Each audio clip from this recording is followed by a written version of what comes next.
We're so authentic and relatable. Our kids will see the realness of that and know, hey, it's safe for me to be all of me because mom can be all of her. Dad can be all of him. They take ownership when maybe they're not showing up the way they want to. They admit it. They move forward. They go through it. They express the whole gamut of emotions. And then our kids think, oh, I could do that too.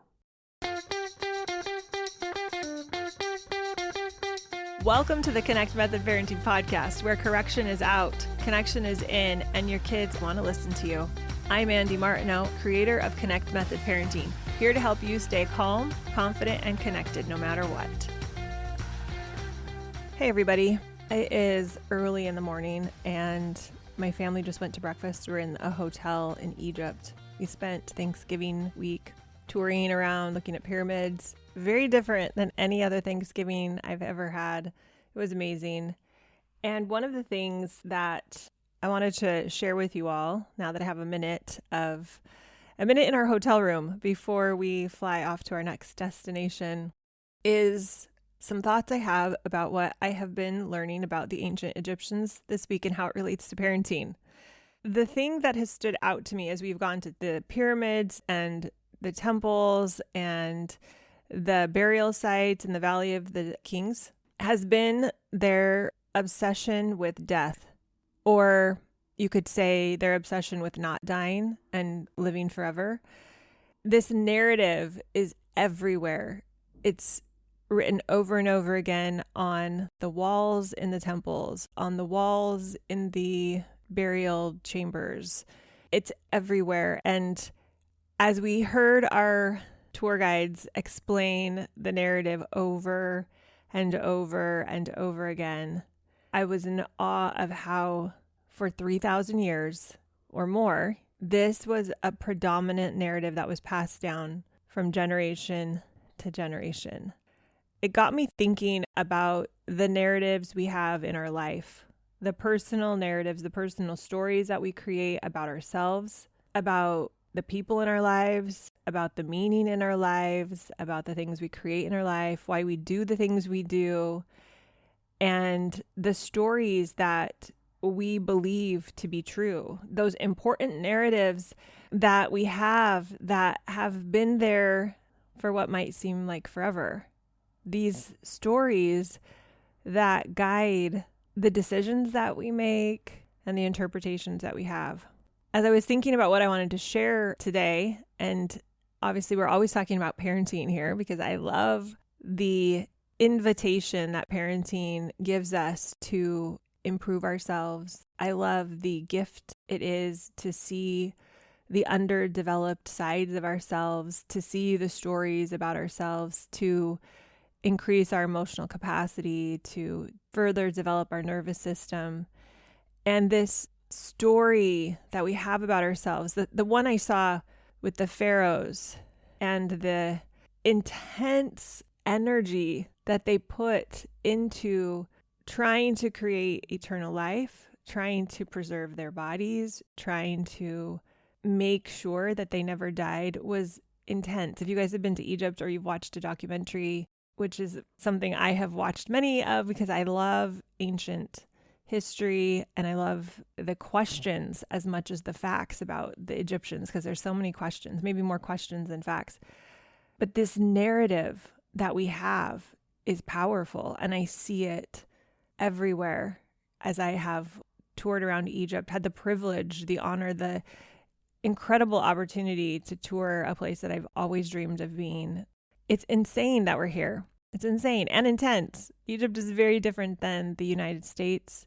It's very different than any country I've ever visited. It has a very unique culture and way of living that I really appreciate and also am completely in awe of and struck by the differences.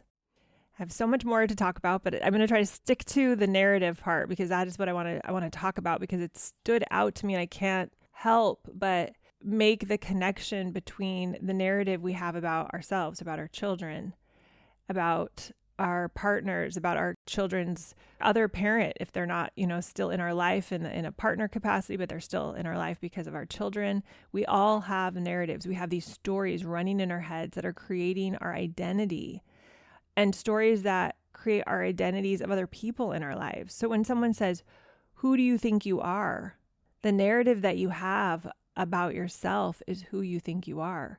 And the narrative is who you think your kids are, the narrative you have about them. And this narrative matters. The truth from personal reality is what we're talking about here. What is true and what is my reality? Sometimes they're the same and sometimes they're different.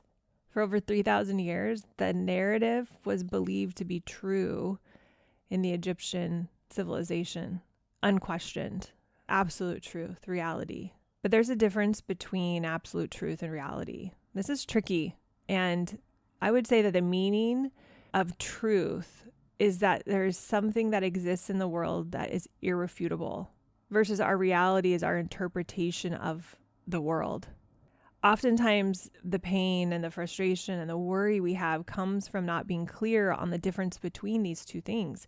We actually think our narratives are truth. Sometimes they are, and sometimes they're not.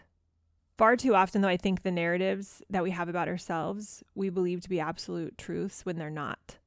Because we've somehow created those narratives over our lifetime, unconsciously taken on a meaning about ourselves. I'm impatient. I'm not punctual. I'm not creative. And they appear to be facts, observations of reality, observations of truth, but they are anything but fact. They're the stories that we have created to provide safety. Our nervous system has made them up to protect us, to try to survive. When I look at the hieroglyphics, I can't read them. I wish I could. They're so beautiful, absolutely incredible. And in the Valley of the Kings, they have ones that have been preserved so well that you can see how intricately they were painted. It's absolutely incredible, you all. You got to go watch a video, or maybe I'll post some pictures of them. They're just mind-blowing. But even though, these stories were passed down to the Egyptians, I can see, and they were adopted as truth. At least that's how it seems to be, the way that they're presenting it to us and showing us and interpreting the writings. I can see that it makes sense that these stories were created because their nervous systems were trying to keep them safe, trying to protect them, trying to survive. So it makes sense, yet is their truth reality? Is it absolute truth? Is it reality? Is it a story? It's clearly their narrative. And as we're thinking about parenting, the narrative we have about ourselves, the way we see our kids, if I told you, hey, you could change that, you might think, well, that's delusional. Like, this isn't the truth of who I am. This is how I'm just an impatient person, or I'm not very smart, or I'm not very creative, or I'm not very organized, or I'm a procrastinator. You have these beliefs about ourselves. If I tell you, hey, you could change that. We could change that neural pathway. We could question whether you want to keep that. If you want to keep it, it's totally fine. But if you don't, it's possible to change it. You might say that's delusional, but I think it's the opposite of delusional. I think it's delusional to think that's true. The story that you're thinking about yourself, the one that's not kind or nice or empowering, that's delusional. The intentional story you create about your life based on facts, that's created intentionally, that you want to believe, that will help you reach your potential, that's truth. That's real. And if you have a narrative about one of your kids that's not empowering, not helpful, not making it easier to show up in that calm, connected way, to believe in their best, you can change that. Because that's just a narrative that has been created at some point to keep you safe, to protect you. It can be changed. So if you have a story about yourself or someone else that feels icky, you might want to question that narrative. I don't think that there's any more important skill for us to learn as parents than how to create narratives. Narratives are a big collection of thoughts that create our feelings, that fuel our actions, that ultimately create our life, our legacy. It's clearly shown. I know I'm going to keep bringing it back to Egypt because that's where I am right now. So that's the energy I'm in.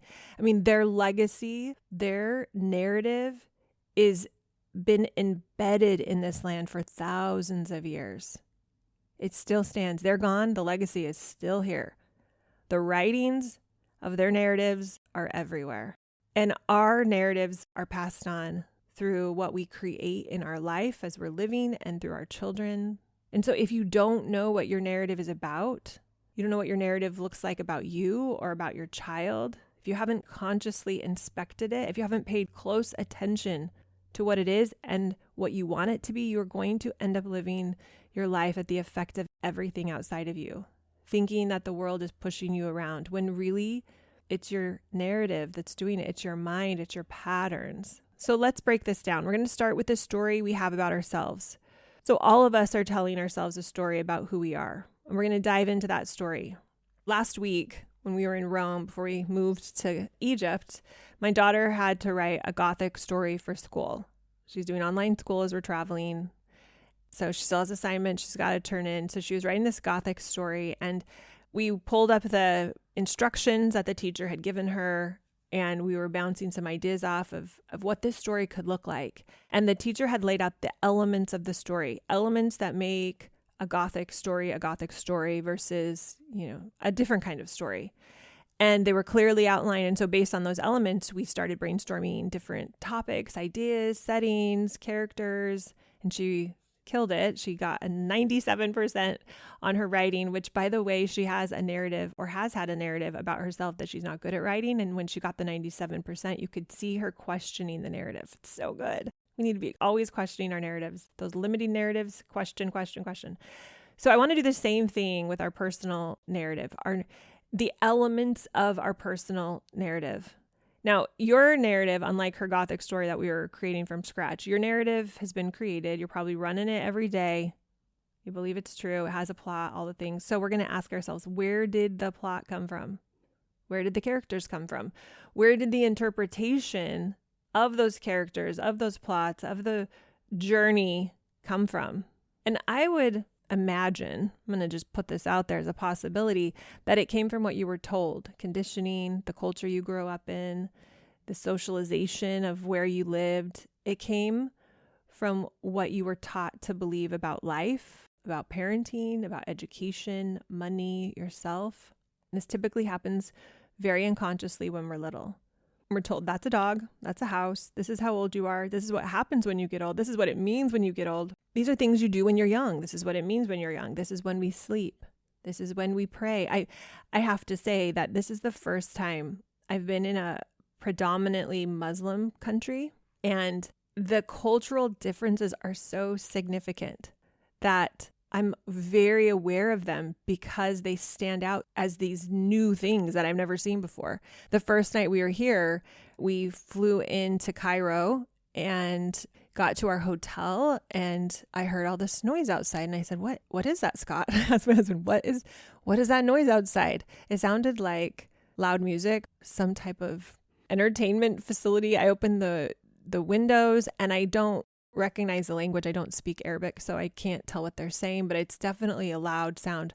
And I noticed it multiple times. And, we've never heard something like this. And we come to find out as we've been here a few days that this is a normal thing. Like, they have prayer calls and they have speakers off the buildings and they announce it. I don't know what they're saying, if they're saying the prayer, or if they're just saying, hey, it's time to pray. I didn't ask, but it's happening multiple times a day. And I couldn't help but thinking how different the socialization and the meaning of things and the cultural context is for someone who grows up here versus in the United States. I'm sure it's very different. I haven't been to China, but I'm sure in China, the cultural differences are so unique there, or I should say different there, such a big contrast from the United States. I'm sure from a Muslim country. I was sitting next to a woman from Dubai on one of the flights that we made from Luxor back to Cairo. She was from, Dubai, I just said that. And she said it's the similar there. That's lots of prayer calls happening, and that's a monarchy versus a republic. So it's just very different, the narratives that we have created based on where we have been raised. And one of the things I love about traveling, which I didn't make it outside of the US, maybe I made it to Mexico, because in Arizona, Mexico's a 4-hour drive. So I may have made it to Mexico before I was married, but I don't think so. I don't think I made it out of the country until I was out of high school. And I was at the German club secretary, and I made it to Germany. I made it to a little Europe trip after high school as part of the German club. We fundraised, and we had our German teacher take us for, I think it was a week or two in Europe. and my mind was blown. It was the first time I'd seen, I guess I could have said I've seen cultures on TV, but I don't think that's the same thing. I'd been in another culture. We went to Germany and Austria and Liechtenstein, and I think that's it. Mostly those countries right around there spoke German because we were trying to speak German. By the way, I don't speak German. My maiden name is Schneff, so it's a very German, but I can't say I retained a lot from my 3 years in German in high school. But the cultural differences that I felt when I went to Germany and Austria and Liechtenstein were so apparent to me. And I remember thinking, wow, the world is big and it's different. It's different than America. And America is so big that it's easy for, I think, citizens of the US, native born there, that was me, born and raised in Arizona, you see other people from other countries, but you don't experience a whole immersive cultural experience like you could in Europe or in a lot of other places in the world where the countries are so close. You can see, within 100 or 200 or maybe 300 miles, a very different way of being. And this is how we get our narrative. Sorry for that little unintentional tangent, but it's one of the reasons I love traveling, and one of the reasons I wanted so badly to take my girls. Well, I would love to have my boys here, but they're off doing their thing, having their own cultural experiences. But I make sure that my kids had the contrast to see that there's beauty everywhere and differences, and it impacts how we see the world. So the whole point was to just say that we are inheriting a lot of times unconsciously our lens by which we interpret the world. And so we're told all of these things about how the world works. And some of them are amazing and incredible, and we love them, and we never want to let go of them. And some of them that as we get older and we have more of our brain develop, and maybe we want to do certain things and we feel inhibited somehow you're not able to get the thing done. We want to question, what is the narrative I have running that's preventing me from showing up the way I want to at work, as a partner, as a parent? And we're going to specifically dive into the parent, but just so you know, you have narratives everywhere. And I want to pause and say all of the people in our life that took care of us, that socialized us, that taught us what they believe to be important, so grateful for them. We need those. Every human that gets on the planet has these narratives given to them out of love and service. And I'm so, so grateful for all that were given to me. And I love that each of us, when we're ready, have the capacity to say, do I want to continue that narrative? Do I want to keep it? And some of them aren't given to us by quote unquote people. They're just given to us by our nervous system trying to survive. And so we can look at all of those different narratives. You could call them parts. You could call them triggers if they're not creating what you want. But if you never go back and look at your narratives about yourself, you may not realize that there are parts of narratives, or maybe complete narratives that aren't true, that aren't serving you. Narratives that you'd like to consciously let go of so that you can be a better parent, so that you can be more patient, so that you can stay more emotionally regulated, so that you can become a better friend. When you want to change the way you parent, I want you to look at the building blocks of your personal and your parenting narrative. So what is the main belief you have about yourself? That's what I want you to answer right now. What is the main belief you have about yourself? What is the main moral of your story? What is it that you think your life is for? What are you for? Who are you? What is the thesis? Now, if you were writing a paper for your doctorate degree, let's say, you would have to have a main point or proposition that you wanted to prove or discuss. And if your personal thesis, that main point you're trying to prove over and over in your life is, I'm an incredible human being here to do important things, you can imagine the kind of narratives you're going to create compared to having a thesis that your brain's always trying to prove, that I'm always making mistakes, I don't know what to do, I'm not good enough, I'm a failure, I'm impatient. We could go on and on. These are two very different theses that will create completely different lives. And if you replace the I'm not good enough thesis with the I'm an incredible human thesis, your life will change. I've seen it over and over with clients for the last 6+ years since I started teaching Connect Method Parenting full time, I see it over and over when I work with parents who are committed to doing the work to retrain the neural pathways, which creates new narratives. Their lives change. This is the work of repeating the exercises needed to create new ways of believing about ourselves. You could think of it as new muscles. You go to the gym and you do your exercises to create new muscles.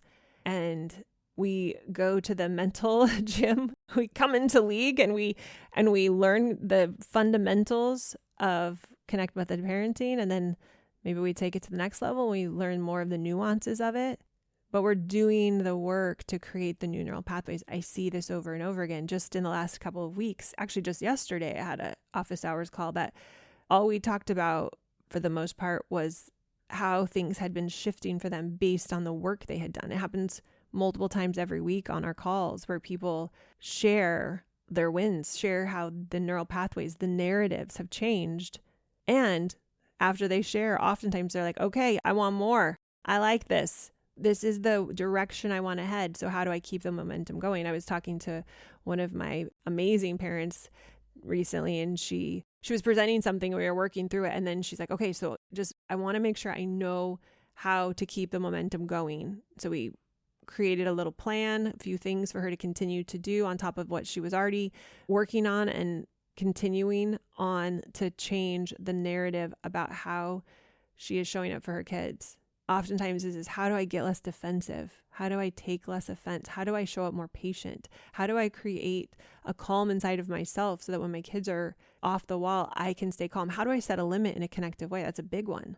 Because Connect Method Parenting isn't about passive parenting. It's about being so full of capacity within yourself that your kids don't hit that nerve that they used to hit, that you can stay grounded even when you have to say, hey, we got to change course here because of what decisions were just made. You know, you're off track, and so we got to reel it in, and you have to lay it down a limit. You have to set that limit. You have to hold that limit from so much love, so much service. But the new narrative allows you to do it. So the narratives you have about yourself, your children, your mother, your partner, your sister, all optional. If you don't like what they're creating, we can recreate them. You can decide what story you're going to tell about every person in your life.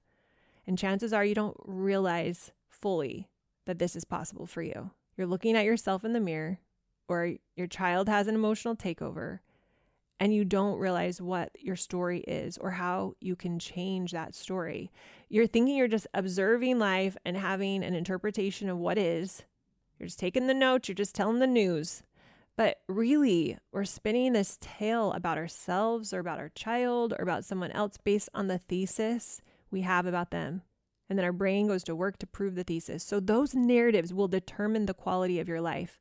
This is why you can have two people with very similar circumstances have very different lives, very different experiences of those same experiences of same life truths because of the way they are interpreting them and the way that they are putting together their story about the world, about themselves, about their kids, about other people. This is why you and someone else might have a totally different opinion or experience of someone, the same someone. So you might be a big fan of someone while someone else doesn't like them at all. This happens all of the time with actors and singers.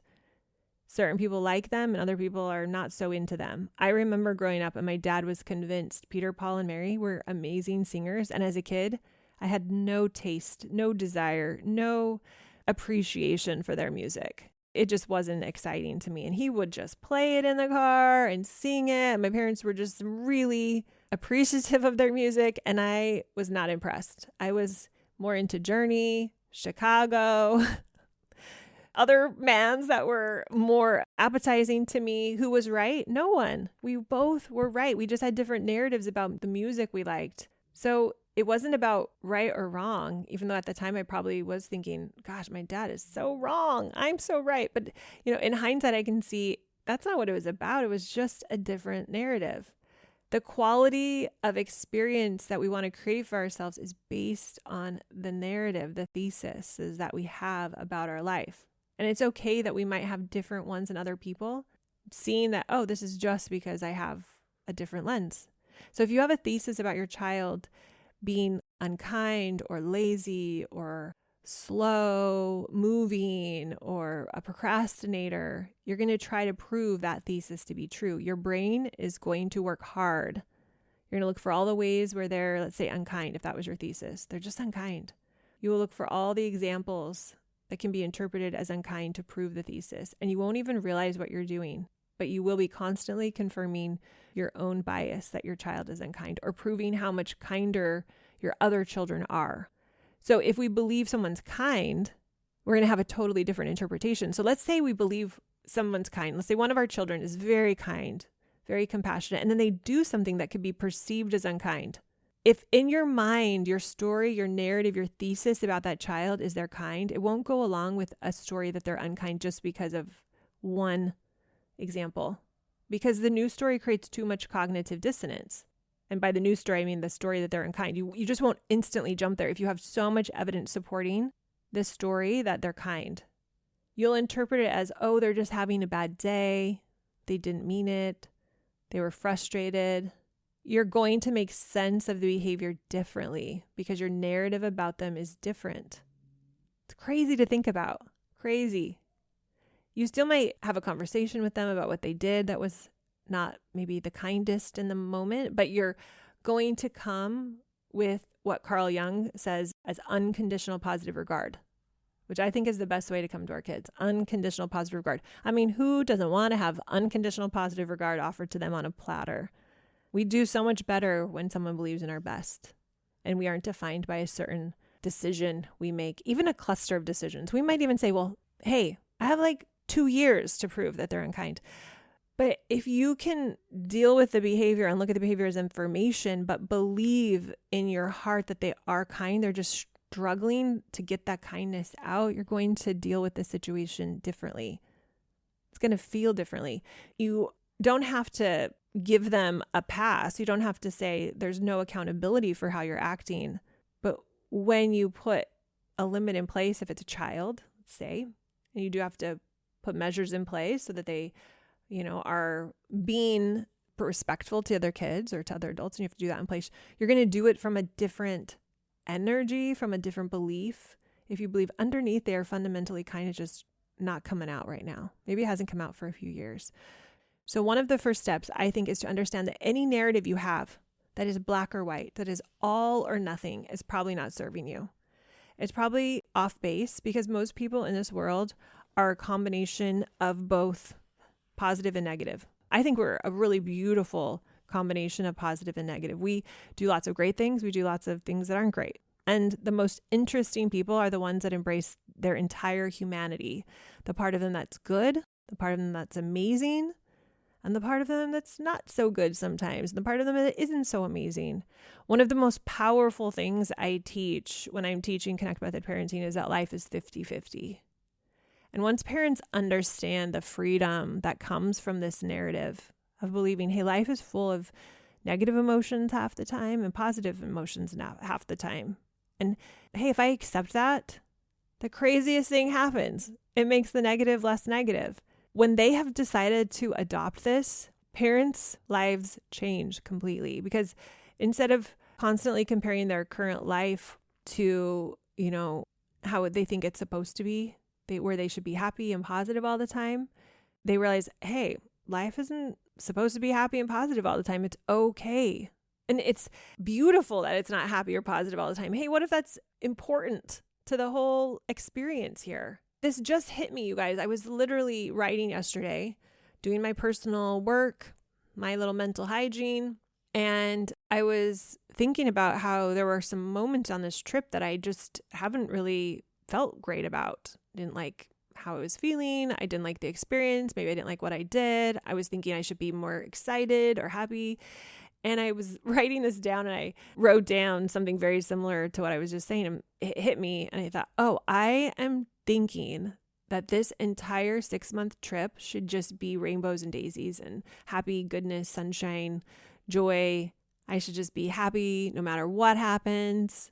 And that is actually causing me more pain to think that. Because if I could just appreciate the discomfort, maybe a stent of negative emotions that have come up because of something. I can't think of any specific examples right now. Just generally, I was reflecting back and thinking, why did I think that? Why did I feel that when that was going on? That's weird. And I got really sick a couple of days ago. I must have eaten something. I don't know. And I was sick for about 24 hours with, I don't know if you'd call it food poisoning. It was probably just I ate something that my body wasn't used to because the bacteria is different here. And I was vomiting and all of the, just use your imagination. It was all the things. And I remember thinking, gosh, I missed the hot air balloon ride that my kids got to do over the Valley of the Kings. And I've always wanted to do a hot air balloon ride. I've never done one. And I mean, first world problems, right? I'm not complaining, but I was in my brain having the little toddler fit that happens sometimes and thinking, gosh, that was just not the way it was supposed to be. And I sat there and thought, wow, there it is again. There's my narrative that life is supposed to always be perfect and work out. There it is. And I just observed it, gave myself a hug emotionally, and said, that's okay. It's okay that you think that, right? So this idea that we have to have positive emotions all the time is so unhelpful. And when we can continue to embrace, and I feel like most of the time I'm pretty darn good at embracing it. I've been working on it for over a decade. I can't even remember, maybe two, I don't know. I'm dating myself as I say that, but my oldest is 25 and it's been a journey. It's been a journey. Parenting has taught me so much and I've been working on this, but there's still moments where my brain thinks, no, this is an exception. This should be always positive and happy.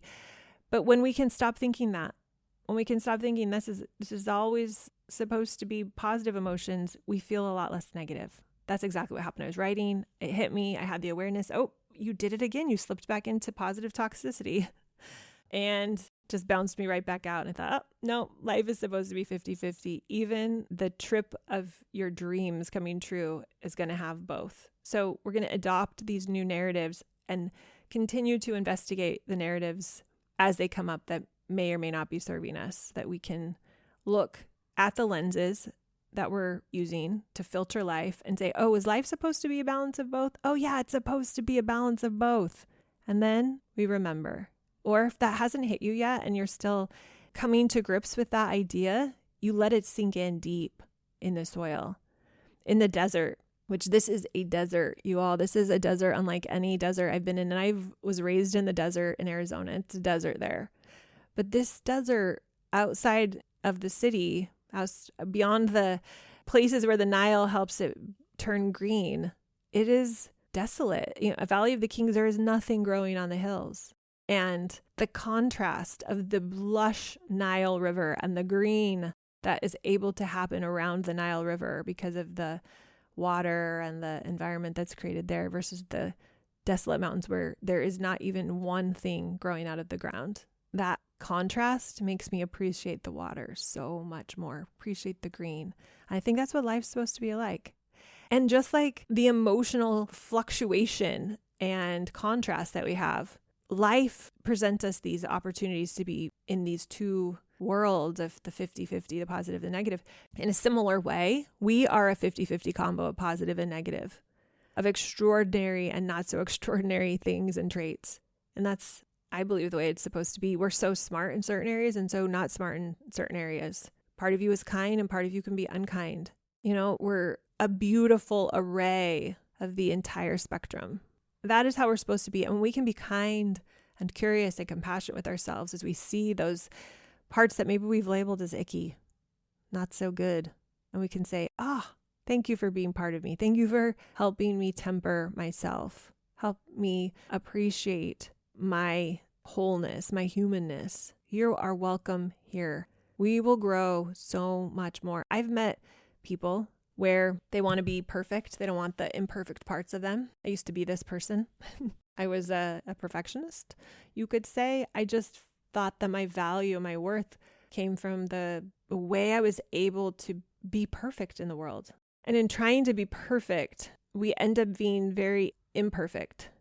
But if we quit trying to be perfect, then we can see the beauty of all of ourselves, which allows our narrative of ourselves to be more kind and compassionate and empowering. The beauty of learning how to accept all parts of us and learning how to balance all of it. This is the tempering process. And to be tempered or balanced by the two extremes and being okay that we're a combo of both is one of the most beautiful creations that can happen, because we are so real and raw. We're so authentic and relatable. Our kids will see the realness of that and know, hey, it's safe for me to be all of me, because mom can be all of her. Dad can be all of him. They take ownership when maybe they're not showing up the way they want to. They admit it. They move forward. They go through it. They express the whole gamut of emotions. And then our kids think, oh, I could do that too. So this narrative we have about ourselves, if it's, I need to be perfect, I can't make a mistake, versus it's okay to be flawed and to be figuring out life and to be imperfect. It's safe to make mistakes. It's going to change your life. It's going to change your kid's life too. So what do you do with this information? We're talking about the parts of us. We're talking about the emotions. We're talking about the stories we have about those parts, the narratives that you're creating from those different parts. We are creating a whole cinema, a whole saga. Lord of the Rings. How many hours is that? I don't know. Maybe the books are longer than, I think the books have got to be longer than the movies, but it's a long saga. Star Wars. What's some other sagas? Harry Potter. I don't know. We're creating a whole world, a whole cinema, a whole saga, the story of our life. And here's the cool thing. We have so much more control over it than you probably knew. You are the director. You are the lead actor. You are the script writer. You are the voice coach. All of it. I still am in awe of the whole thing. It's crazy to see sometimes another part and that I've been making up, that I have a narrative about that I didn't see, and all of a sudden I see it and then I think, wow, that's interesting. I'd like to change that narrative. Or sometimes seeing an amazing narrative and saying, totally keeping that one. That's awesome. I love that. You're not just a pawn in someone else's game trying to figure out how the world works. You're the main character in your own story. You're the one writing it. I think this is fantastic news. And so I want to give you a heads up that this 50-50 thing gives you so much power in order to create your own life once you accept it, that their emotions are 50-50, that you're 50-50. You can let go of trying to spin some toxic positive story about how great you are, or how great everyone is, or how happy everyone is all the time. It's sticky, it's sweet, it's hard to swallow. It feels like something we might need to do, but it's untrue. It's very boring and uninteresting. It's unuseful. If you watched a movie and they painted everyone as perfect, it'd be very uninteresting. Where's the growth? Where is the movement in it? And so as you begin to continue to uncover what your narrative is, what you're likely to find is that your story or narrative about yourself or your parents or your kids or your friends are full of a lot of unuseful things that are negative, that are creating results you aren't fond of, that maybe even feel terrible. There's enough negativity, you all, in the world that we live in, that we don't need to be creating extra stories that we're worthless. We don't need to be creating stories that we're not good enough as parents, that we're not patient enough, that our children are unkind, mean, entitled, or lazy, that we've made too many mistakes to turn this around, or that we'll never figure out how to handle these behaviors or get them to listen to us, or that we can't create that amazing relationship with our child. That's not useful. Will they pop up? Yes. Do you want to spot them? Yes. Do you want to inspect them in curiosity? Yes. And realize that those stories will never create the results you want. You don't want to shame yourself for them. It's not a problem. You have them. We just want to look at them and say, is this true? Is this a narrative I want to keep? Can I love the part of me that created it? Yes. Do I want to keep it? No. Do I want to keep feeding this little plant? No. I think of it as little weeds growing. Beautiful little cute weeds that help me appreciate the beautiful flowers, but they're not something I want to keep watering. It's that kind of cliche, right? That don't water the weeds. But I mean, in a way, there's truth there. There's probably truth behind every cliche. But the reality is negative emotions equal negative results and positive emotions equal positive results. Now, don't spin that to think you should always be thinking positive, because that's not what I'm saying. I'm just saying if we indulge in the negative and we keep feeding it and we believe it and we get stuck in it, we won't be able to change things around. So you're going to get masterful at seeing the negative emotions, feeling them, experiencing them, processing them. I call it allowing them.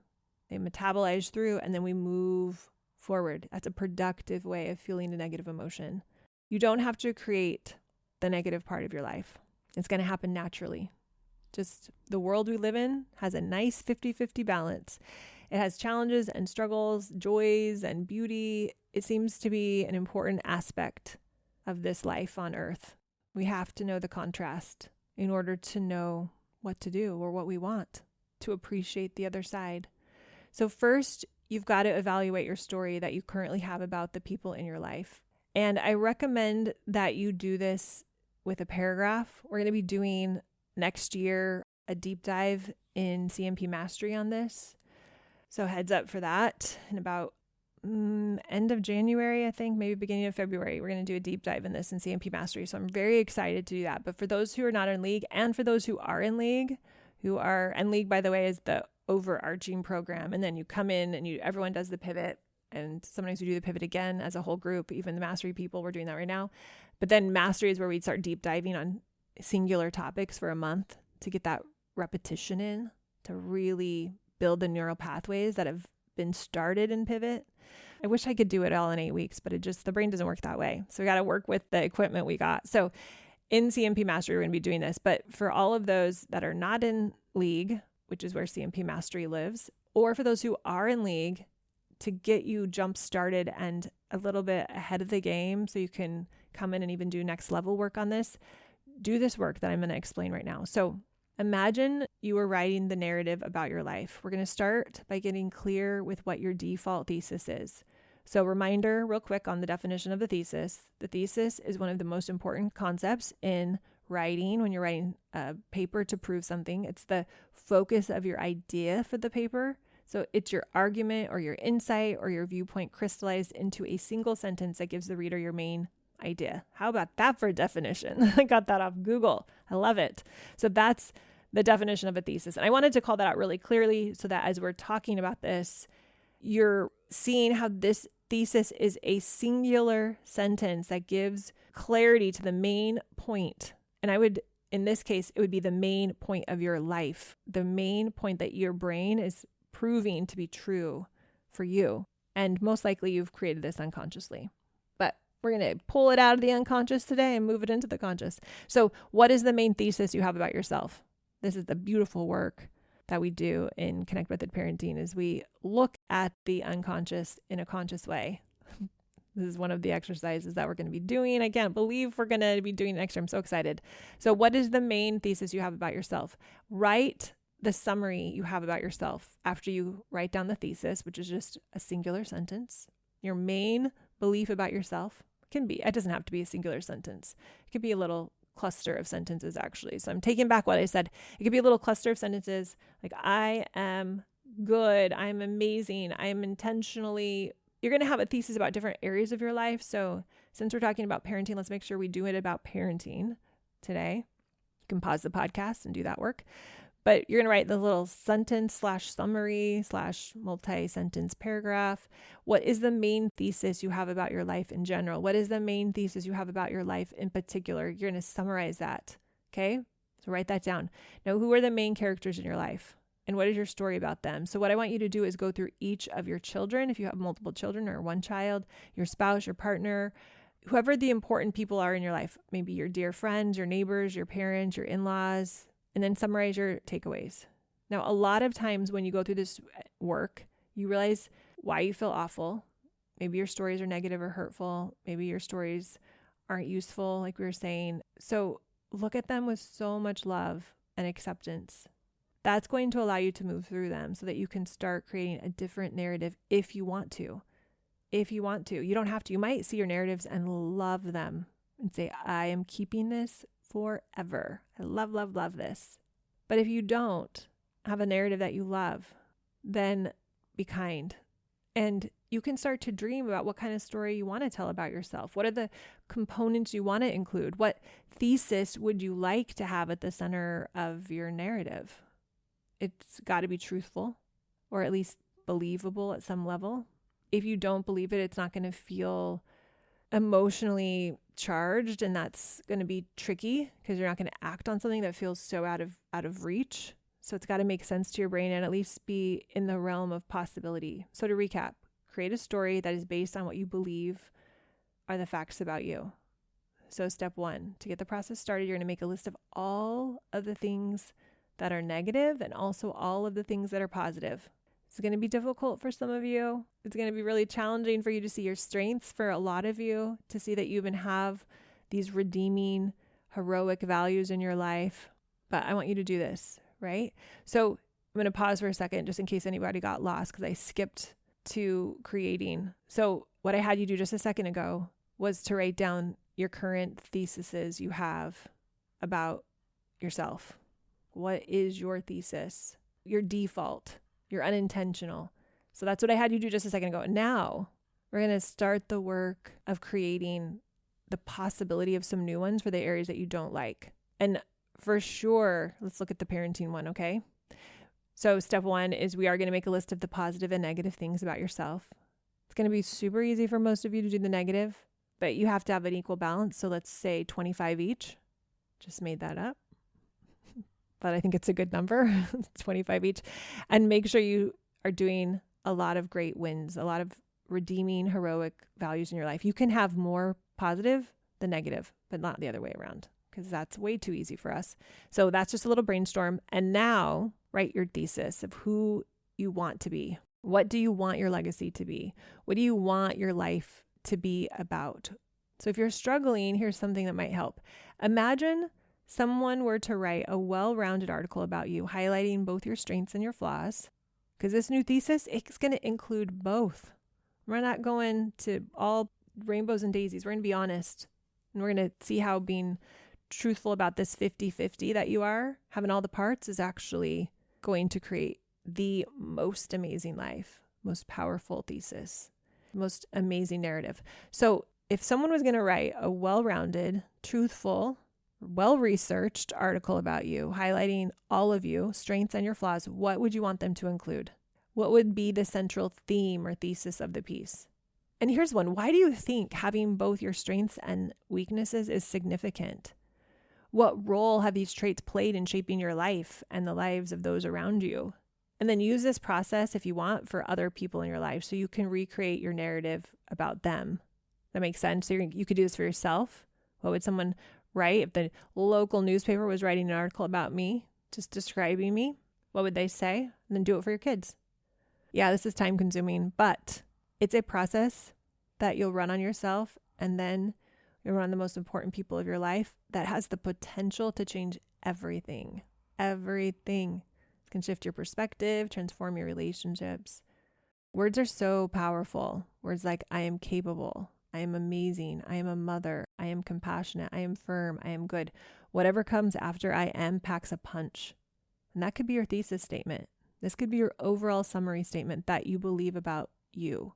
A thesis statement is a viewpoint crystallized into, and I'm going to bring it back to a single sentence. I know I said you could do a paragraph before, but let's try. Take that paragraph. Can you put it to a single sentence? One sentence. It can be a long sentence. Here's one. I am an extraordinary mother who cares deeply for her children and is capable of figuring out and delivering what they need no matter what. That's one I've written for myself. I love that one for me. I am an extraordinary mother who cares deeply for her children and is capable of figuring out and delivering what they need no matter what. So what comes up for you? An extraordinary, by the way, can mean both positive and negative things, useful and non-useful things, interesting things, shortcoming, all of it. An extraordinary person isn't a perfect person. It's a person who's extraordinary. Maybe extraordinary at being patient with themselves when they've messed up, extraordinary at apologizing with the kids. I'm pretty good at that. Had to do that just the other day. I'm like, I'm so sorry, you guys. I was not feeling well and I didn't act the way I wanted to. Disagree with myself. I'm extraordinary at repairing. I've had so many parents come to me and they're in so much shame over their humanness. They're in shame that they lost their temper. They're in shame that they were lazy or not organized. They're in shame that they weren't able to stay patient when their kids triggered them. They're in shame because they let their work impact their parenting. And I'm often trying to remind them that that's part of it. That's part of being human beings. There's a lot of stories out there that are being told that we should be good all of the time, and that good people are good people all of the time, and that successful people are successful people all of the time. And it's nonsense. I want to prevent you from writing a narrative that feeds into the idea that you need to be a saint or even should try to be a saint. So write a narrative that celebrates your humanness. That's going to set you up to be the most incredible parent. You are a human being living a life in a world that's 50-50. You are full of parts that are both positive and negative, balancing each other just as you should be. Part of you feels like being patient, and part of you feels like losing your patience sometimes with your kids. You have all of the good and all of the bad that comes from being a human. You're living in a world that is full of humans that are half good and half bad in some way, shape, or form. And to the degree that you can reconcile that and live life being comfortable, accepting that the 50-50 is the way it is, the more we can live life without needing life to be different, the more life becomes absolutely incredible. Even the negative is incredible. Sure, we can want life to be different, but when we don't need life to be different to be happy and content and loving our life, when we're not constantly comparing ourselves to some idolized perfection, we're not beating ourselves up, saying, man, why didn't I do better at bedtime last night? I'm such a bad parent. Instead, we're saying, wow, that part of me came up. So fascinating. I want to understand it so that I can process it productively in the moment and show up the way I want to. That's what allows us to show up the way we want to. When we don't, when we're beating ourselves up, it doesn't allow us to show up the way we want to as consistently. So that's the process of creating a productive narrative of your life. Being aware of those one-sided narratives that you have about the other people in your life, especially your children, those black and white narratives, those narratives that aren't serving you, that aren't serving your ability to interact with your children. Once you start doing this work, you'll be able to appreciate the complexities, even love, dare I say, the complexities of all of the humans, the multidimensional beings that we are, and how we have different parts that feel opposite things at the same time. Part of us is frustrated with traffic and can't understand, why is this happening again? And part of us totally gets why traffic is happening and is a bit more patient or accepting of the reality. Going through the process of seeing these parts of us allows us to see the parts of our children more compassionately and more caring, so that when our child is struggling, we can say, I get this.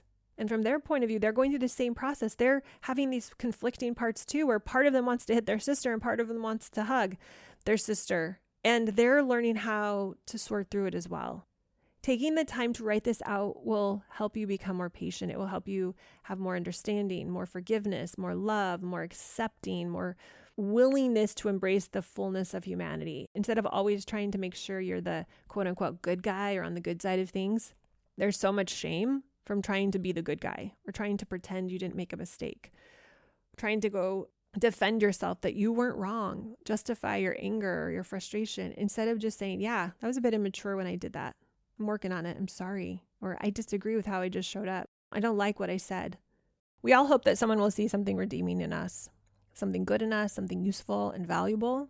All of us want that. But when we're trying to get it externally, we're saying, hey, can you see something redeeming in me? Can you tell me something about me that's good? We're leaving that in the hands of someone else, when really the only thing that needs to happen in order for someone else to see something redeeming in us, when we want that, to quench that thirst, is for us to see something redeeming in ourselves.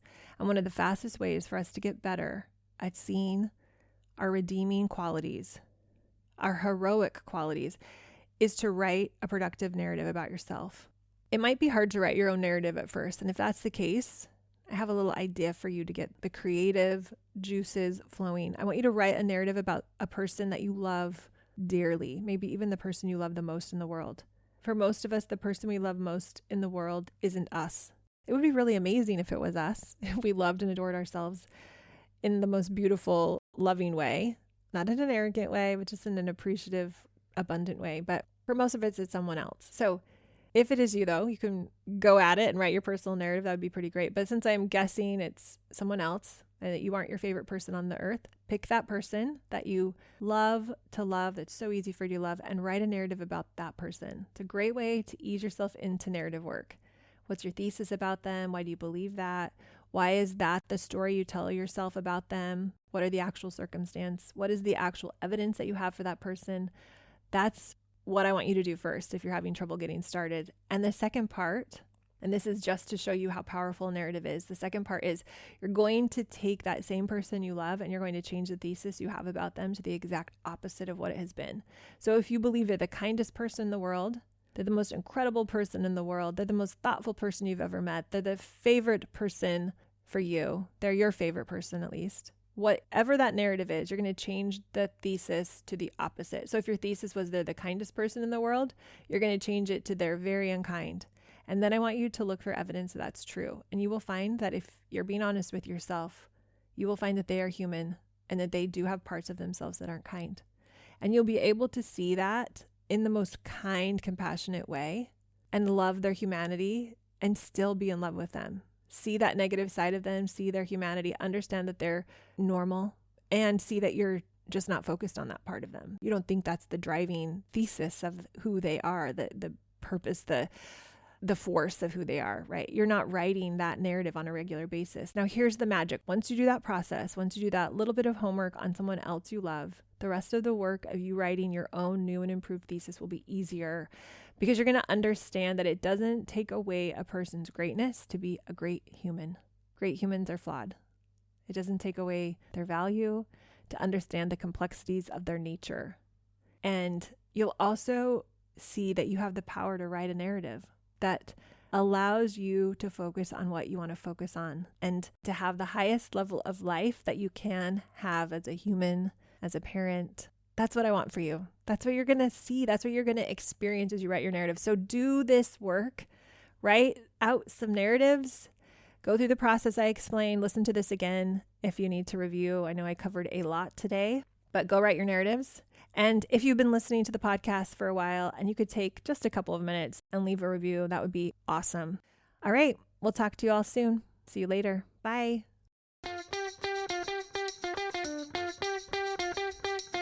If you enjoyed listening to this podcast, come check out League, my Connect Method parenting coaching program, where we take this material and we apply it using my proven formula. Head over to cmp.works/join.